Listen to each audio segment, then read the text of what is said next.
নমস্কার। আপনাদের সকলকে আরো একবার স্বাগত জানিয়ে আজকের গল্প শুরু করছি। আশা করি আপনারা সকলেই খুব ভালো আছেন। আজ শোনাবো শীর্ষেন্দু মুখোপাধ্যায়ের লেখা ছোট গল্প অনুভব।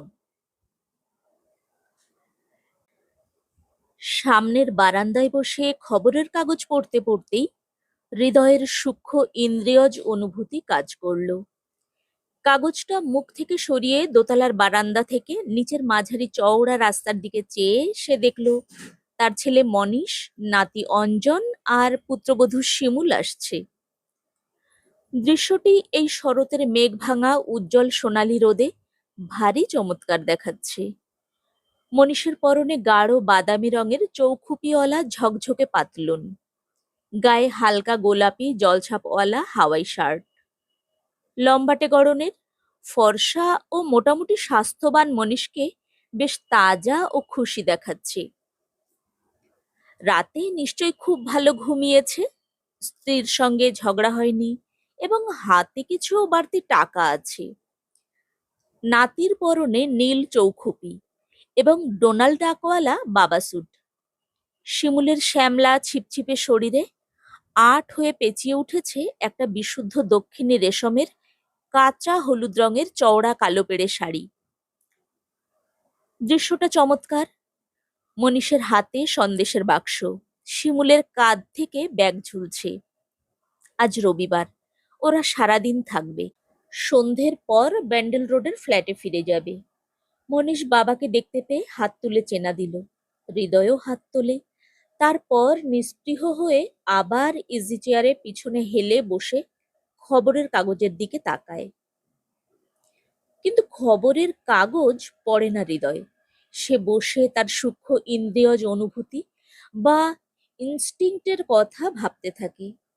এই যে খবরের কাগজ পড়তে পড়তে হঠাৎ তার মনের মধ্যে একটা ইশারা জেগে উঠল, আর হৃদয় দোতলার বারান্দা থেকে রাস্তার দিকে তাকিয়ে দেখলো সপরিবারে তার ছেলে আসছে। এ ব্যাপারটা তাকে বেশ খুশি করে।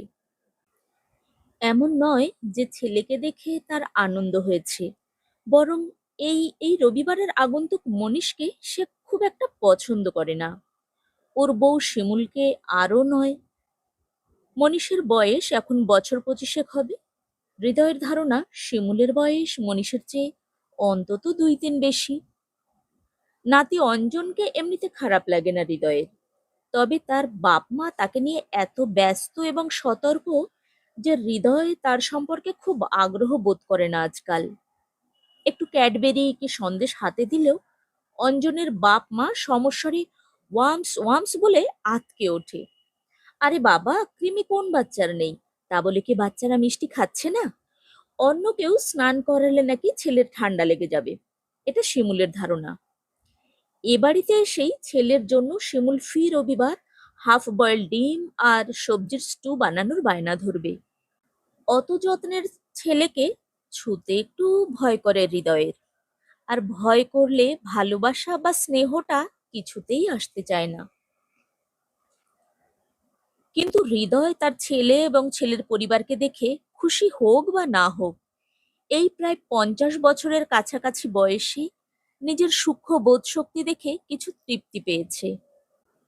বলতে কি, এই ইনস্টিংক্ট যে তার আছে এ বিষয়ে বরাবর সে নিঃসন্দেহ ছিল।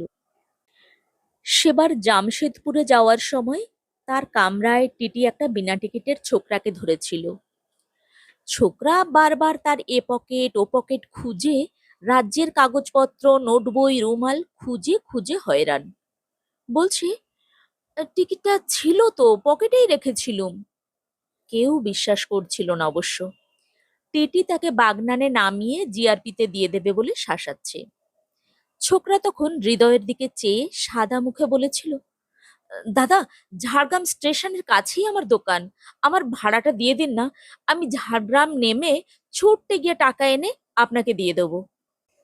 হৃদয়ের ইনস্টিংক্ট তখনই বলেছিল যে এ ছোকরা মিথ্যে বলছে না। চোখে মুখে সরল সত্যবাদিতার ছাপ ছিল তার। টিকিটও হয়তো কেটেছিল, কিন্তু ইনস্টিংক্টকে উপেক্ষা করেছিল হৃদয়। ভেবেছিল, যদি আহাম্বকের মতো ঠকে যাই, পরে অবশ্য ছোকরা সেই কামরাতেই খুঁজে পেতে তার ঝাড়গ্রামের চেনা লোক বের করে ভাড়া মিটিয়ে দেয়। আর হৃদয়ের কাছে এসে এক গাল সরল হাসি হেসে বলে, দাদা, পেয়ে গেছি।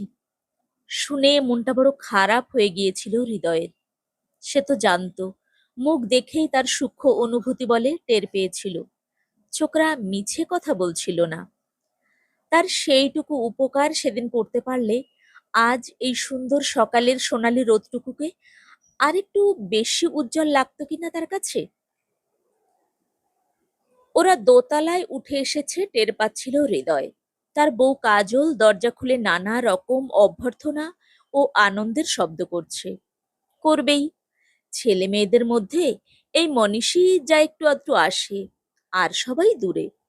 মেজ ছেলে অনিশ আমেরিকায়, ছোট খৌনিশ তার মেজদার পাঠানো টাকায় দেরাদুন মিলিটারি একাডেমিতে পড়ছে।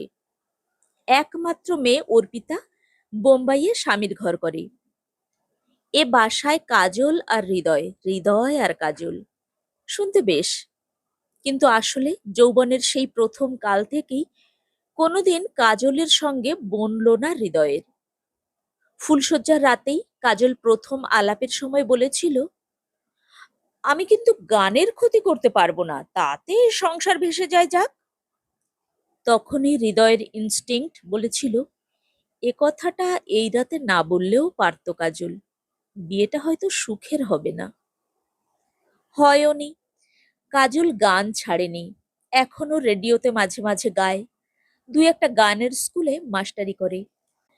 প্রাইভেটে শেখানো তো আছেই, কিন্তু ফুলশয্যার রাতে তার কথা শুনে যেমন মনে হয়েছিল যে এ মেয়ে বোধহয় লতা মঙ্গেশকর হবে, তেমনটা কিছুই হয়নি।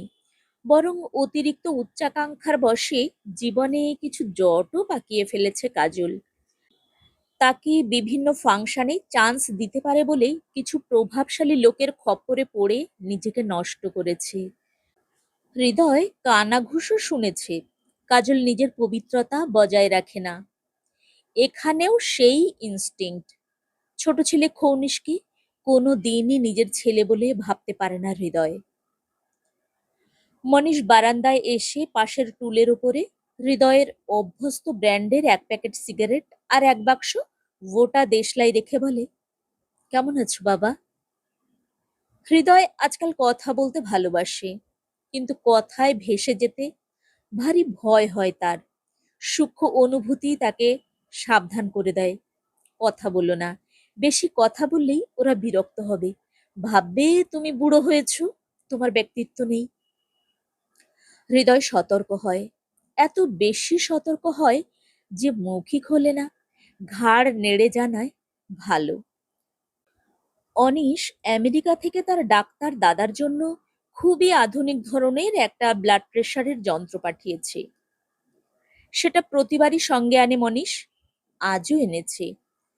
টুলের ওপরে রেখে হাত বাড়িয়ে দিয়ে বলল, হাতটা দাও, প্রেশারটা দেখি। হৃদয় মাথা নাড়ে, না, খামোখা দেখা। হৃদয়ের প্রেশারের কোনো গন্ডগোল নেই, তেমন কিছু বয়সও হয়নি তার, মোটে ৪৭। ২১ বছর বয়সে সে বিয়ে করেছিল মায়ের বায়নায়। ২২ বছর বয়সে মনীষ হয়। এখনো হৃদয়ের চেহারা ছিপছিপে, ৩৫-৩৬-এর বেশি দেখায় না। চুল এখনো বেশ কুচকুচে কালো, চলাফেরা যুবকের মতো চটপটে। তবে মনীষ যে প্রায়ই তার প্রেশার দেখে, সেটা একরকম তোষামোদ ছাড়া আর কিছু নয়। বাপকে সে কোনো দিনই রোজগারের পয়সা দেয় না। মনীষ চাপাচাপি করল না, তবে কৌতূহল ভরে মুখের দিকে চেয়ে বলল, তোমার মেজাজটা আজ খারাপ নাকি? বারান্দার ওদিকটায় নাতি কোলে করে কাজল এসে দাঁড়ালো। ওই দেখো, ওই দেখো বলে রাস্তায় আঙুল দিয়ে কি একটু দেখিয়ে ফিরে চাইলো হৃদয়ের দিকে। বেশ কোমল গলায় বলল, দেখাও না প্রেশারটা, দেখাতে দোষ কি? হৃদয় তার প্লাস পাওয়ারের চশমাটা খুলে কোলের উপর রেখে বিতর্কের জন্য প্রস্তুত হয়ে ঠান্ডা গলায় বলে, কেন দেখাবো? এই স্বর চেনে কাজল, ভ্রু কুঁচকে স্বামীর দিকে চায়, তার মুখের রেখা কঠিন হয়ে ওঠে, বলে, থাক থাক, দেখাতে হবে না। মনীষ খুব চালাকের মতন বলে, বাবা, don't mind, just check up করতে চেয়েছিলাম, জাস্ট চেক আপ, তাছাড়া কিছু নয়।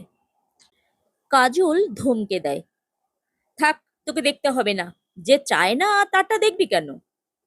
হৃদয়ের ইনস্টিংক্ট বলল, আজকের দিনটা ভালো যাবে না, হয় দুপুরে নয়তো রাত্রে একটা তুমুল ঝগড়া লাগবে কাজলের সঙ্গে, লাগবেই। কাজল নাতিকে নিয়ে এবং মনীষ তার যন্ত্র নিয়ে ঘরে ফিরে যায়। হৃদয় বসে থেকে খবরের কাগজে চোখ বোলায়। জনতা গভর্নমেন্ট হয়তো বেশি দিন টিকবে না। ইন্দিরাও সর্বভারতীয় ক্ষেত্রে ক্ষমতায় ফিরে পাবে বলে মনে হয় না। তাহলে 1980-তে ভারতবর্ষ শাসন করবে কে? ভূতে?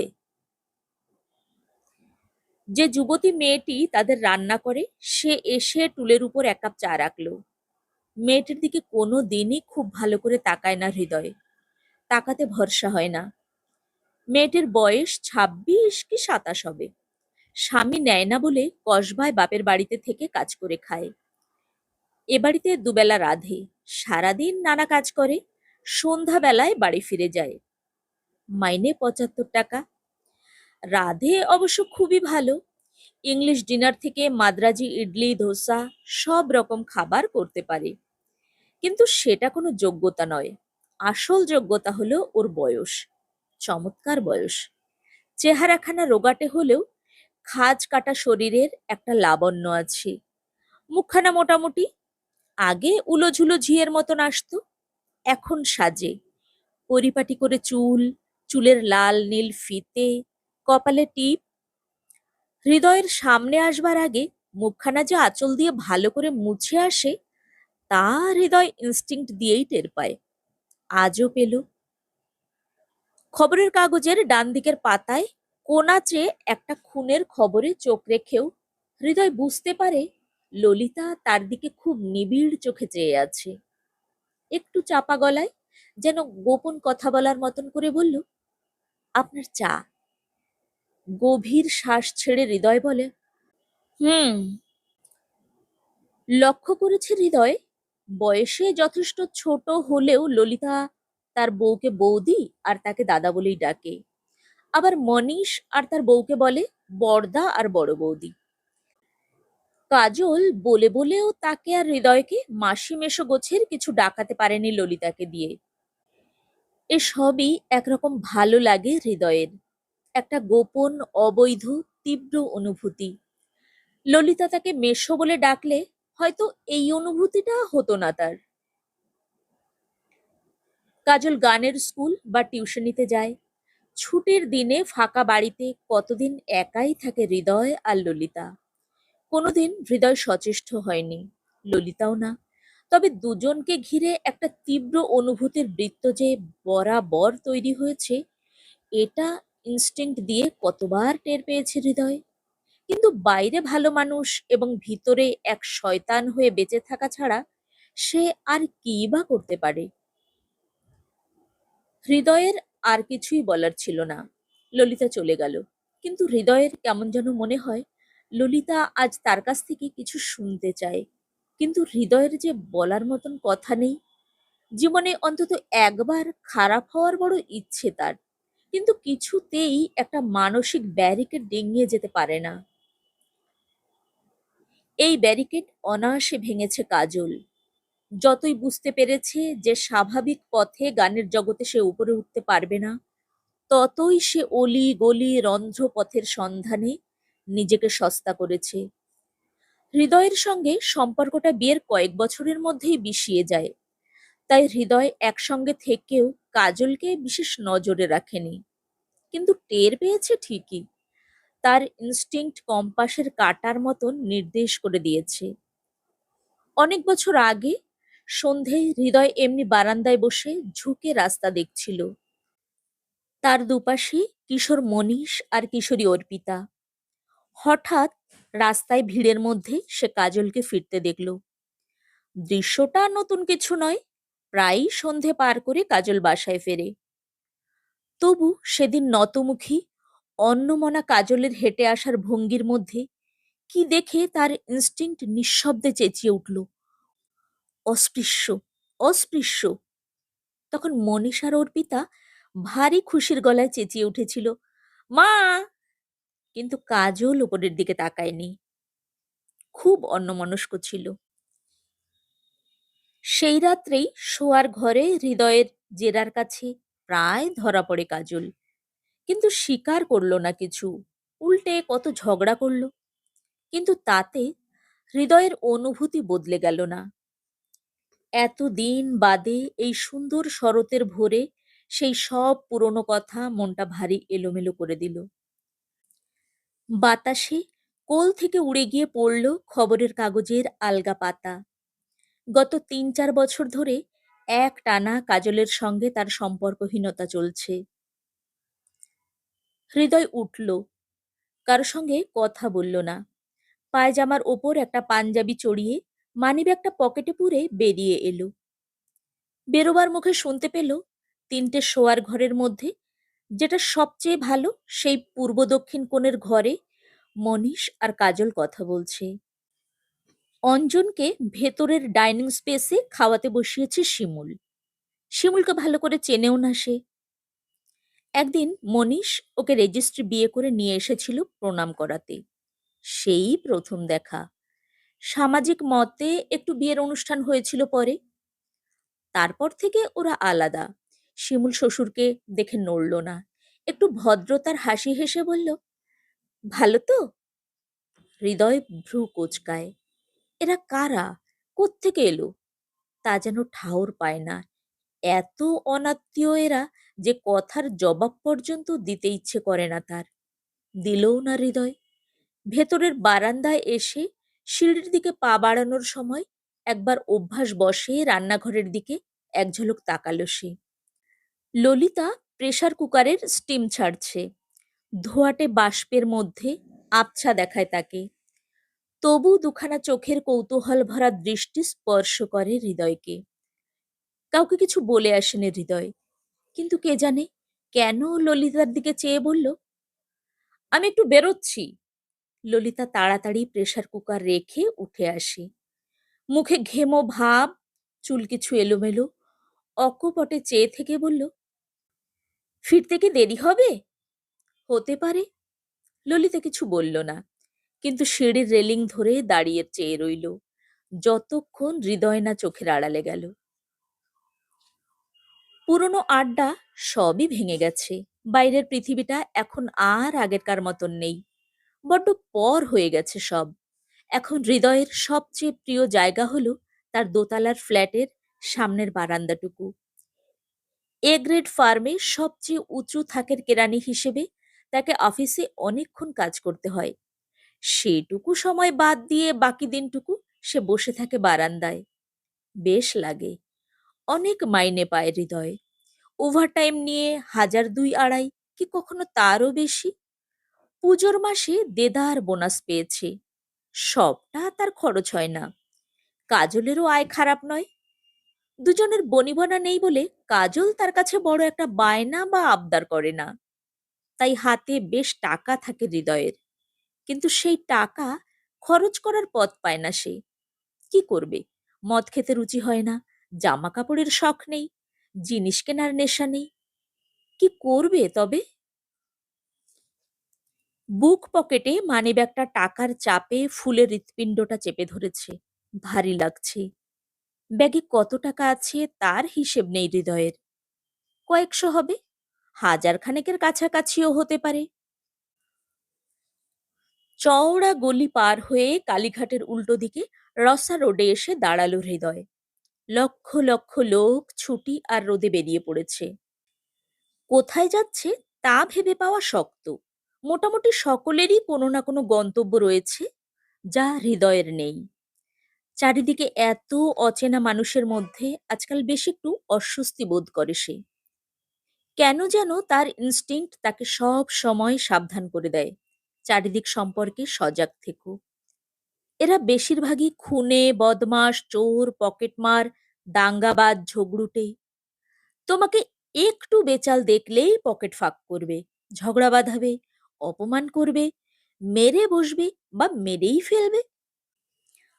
ফাঁকা অলস গতির ট্যাক্সি ঘুরে বেড়াচ্ছে দেখে কিছু না ভেবেই হাত তোলে হৃদয় এবং উঠে পড়ে। আজকাল তার বাইরের সম্পর্কে ভীতি জন্মে গেছে, যা আগে ছিল না। সে সবচেয়ে নিরাপদ বোধ করে নিজের সামনের বারান্দায়। যদি তার কোনো গন্তব্য থাকে, তবে তা ওই ভাড়াটে বাড়ির বারান্দাটুকুই। বাদবাকি শহর, দেশ বা রাষ্ট্র তার কাছে এক দূরের অচেনা রাজ্য। ট্যাক্সি চৌরঙ্গির দিকে যাচ্ছে। পিছু হেলে বসে হৃদয় নিস্তেজ চোখে বাইরের দিকে চেয়ে থাকে। তার সুখ দুঃখের বোধ ডুবে গেছে একেবারে। কি সুখ কি দুঃখ বলতে পারে না। এত অনাত্মীয় হয়ে গেছে তার আত্মীয় স্বজন যে তার ভয় হয় এদের মধ্যে কেউ মরে গেলে সে তেমন কোনো শোক করবে না। ভেবে মাঝে মাঝে সে একটু অবাক হয়। নিজের মনকেই জিজ্ঞাসা করে, যদি এখন মনীষ বা অনিশের কিছু হয়, তবে তোমার রিয়াকশন কেমন হবে? যদি কাজলের কিছু হয়, তাহলে? ইনস্টিংক্ট তাকে বলে, কিছু হলে তোমাকে বাপু জোর করে থিয়েটারি কান্না কাঁদতে হবে। কামুর আউটসাইডার বইখানা পড়েছে হৃদয়ে। অ্যালিয়েশনের কথাও তার অজানা নয়। সে কি ওইসবেরই শিকার? হৃদয়ের ইনস্টিংক্ট সঙ্গে সঙ্গে বলে ওঠে, না হে, তা নয়। আসলে তোমার সন্ন্যাসী হওয়ারই কথা ছিল যে, তা হতে পারোনি বলে তোমার মনটা তোমাকে ফেলে জঙ্গলে চলে গেল। এখন তুমি আর তোমার মন ভাই ভাই ঠাই ঠাই। মানিব্যাগটা বুকে বড্ড চাপ দিচ্ছে, দম চেপে ধরেছে। অস্ফুট একটা শব্দ করে হৃদয়ে। ট্যাক্সিওয়ালা বাঙালি ছোকরাটি একবার ফিরে চায়, বলে, কিছু বলছেন? হৃদয় মাথা নাড়ে। হ্যাঁ, সে কিছু বলছে। বহুদিন আমাকে বড় অনাদর করেছো তোমরা, ঠিকমতো লক্ষ্য করনি। আমার রক্তচাপ, হৃদযন্ত্র বা ফুসফুস ঠিকঠাক কাজ করছে কিনা জানতে চাওনি। কতখানি ফ্যাকাশে হয়ে গেছে আমার হৃদয়। হৃদয় মানিব্যাগটাকে পকেট শুদ্ধ খামচে ধরে বুক থেকে আলগা করে রাখে। তারপর ট্যাক্সির মুখ ঘোরাতে বলে, কোথাও যাওয়ার নেই, শুধু ওই নিয়তি নির্দিষ্ট বারান্দাটা ছাড়া। বাড়ি ফিরে আসতে আসতে প্রচন্ড রাগ হচ্ছিল হৃদয়ের। কেন এই বাড়ি ছাড়া তার আর কোনো গন্তব্য থাকবে না? কেন আর কোথাও যাওয়ার নেই? কেন এত কম মানুষকে চেনে সে? মানিব্যাগটা আলগা করে ধরে রেখেও বুকের বাঁধারের অস্বস্তিটা গেল না। দম চাপা একটা ভাব। রসা রোডে নিজের গলির মোড়ে ট্যাক্সিটা ঠিক যেখানে ধরেছিল সেইখানেই আবার ছেড়ে দিল সে। কি অর্থহীন এই যাওয়া আর ফিরে আসা। বেলার রোদ খাড়া হয়ে পড়েছে, জ্বলে যাচ্ছে শরীর, ঝলসে যাচ্ছে চোখ। হৃদয় ধীর পায়ে হেঁটে গলিতে ঢুকলো। আস্তে আস্তে দোতলায় সিঁড়ি ভেঙে উঠতে লাগলো। ওপরে খুব হইচই শোনা যাচ্ছে। এবার পুজোয় কাজলের একটা আধুনিক গানের এক্সটেন্ডেড প্লে রেকর্ড বেরিয়েছে। স্টিরিওতে সেই রেকর্ডটাই বাজছে এখন। বহুবার শোনা হৃদয়ের, কেউ বাড়িতে এলেই বাজানো হয়। জঘন্য গান, প্রায় অশ্লীল দেহ ইঙ্গিতে ভরা ভালোবাসার কথা, আর তার সঙ্গে ঝিনচাক মিউজিক। দোতলার বারান্দায় উঠতে খুবই কষ্ট হলো হৃদয়ের। মানিব্যাগটা বের করে ঝুল পকেটে রেখেছে। তাও বাদিকের বুকে চাপটা যায়নি। এখন সেই চাপ ভাবের সঙ্গে সামান্য পিন ফোটানোর ব্যথাও। সিঁড়ির রেলিং ধরে দাঁড়িয়ে হাঁ করে দম নিচ্ছিল হৃদয়। বুঝতে পারছে তার মুখ সাদা, গায়ে কলকল করে ঘাম নামছে। ললিতা ডাইনিং হলের পর্দা সরিয়ে দ্রুত পায়ে বেরিয়ে যাচ্ছিল। দেখে থমকে দাঁড়ায়, দুপা এগিয়ে এসে বলে, কি হয়েছে? হৃদয় কখনো এ মেয়েটার চোখে চোখ রাখতে পারে না, মনে পাপ। চোখ সরিয়ে নিয়ে খুব অভিমানের গলায় বলে, কিছু না। এ অভিমানের দাম দেয় কে? হৃদয় হাফ ধরা বুক হাতে চেপে ঘরের দিকে এগোয়। বুঝতে পারে শব্দগুলো আবছা হয়ে আসছে চোখে, বুকে ফুরিয়ে আসছে বাতাস। স্ট্রোক কি? ভাবতেই মনটা অদ্ভুত ফুরফুরে হয়ে গেল আনন্দে। দীর্ঘকাল সামনের বারান্দায় বসে সে কি এই স্ট্রোকেরই অপেক্ষা করেনি? ইনস্টিংক্ট বলতো, আসবে হে, আসবে একদিন। সে এসে সব যন্ত্রণা ধুয়ে মুছে নিয়ে যাবে। কার কথা বলতো তার ইনস্টিংক্ট, তা তখন বুঝতে পারত না সে। আজ মনে হলো এই অদ্ভুত অসুখের কথাই বলতো। হৃদয় ভেবেছিল খুব নাটকীয়ভাবে সে ঘরের দরজায় লাট খেয়ে পড়ে যাবে, কিন্তু পড়ল না। হাত পা কাঁপছিল থরথর করে, বুকে অসম্ভব ধড়ধড়ানি আর হুলের ব্যথা, গায়ে ফোয়ারার মতন ঘাম। তবু পড়ল না। চেতনা রয়েছে এখনো, খাড়া থাকতে পারছে। পর্দাটা সরিয়ে ড্রয়িং কাম ডাইনিং স্পেসে ঢুকল সে।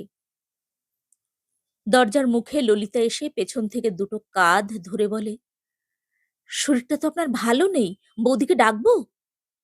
বিরক্তি গলায় হৃদয় বলে, না, কাউকে ডাকতে হবে না।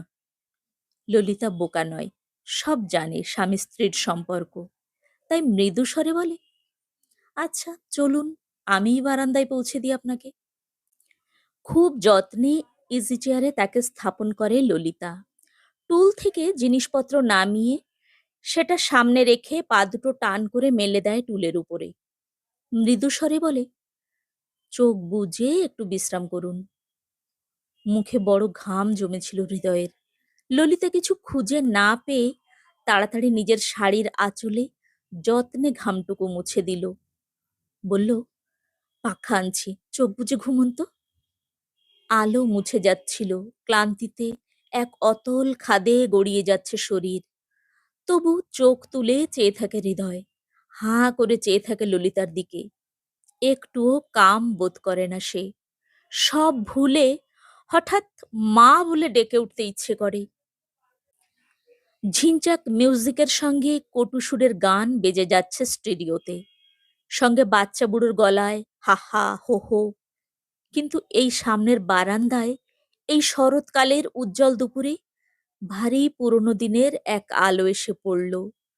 হৃদয়ের ইনস্টিংক্ট বলল, মরবে না এ যাত্রায়। এতক্ষণ আপনারা শুনছিলেন শীর্ষেন্দু মুখোপাধ্যায়ের লেখা ছোট গল্প অনুভব। খুব ভালো থাকবেন আর আমার পরের গল্পের জন্য অপেক্ষা করবেন। আজ তাহলে এই পর্যন্তই। টাটা।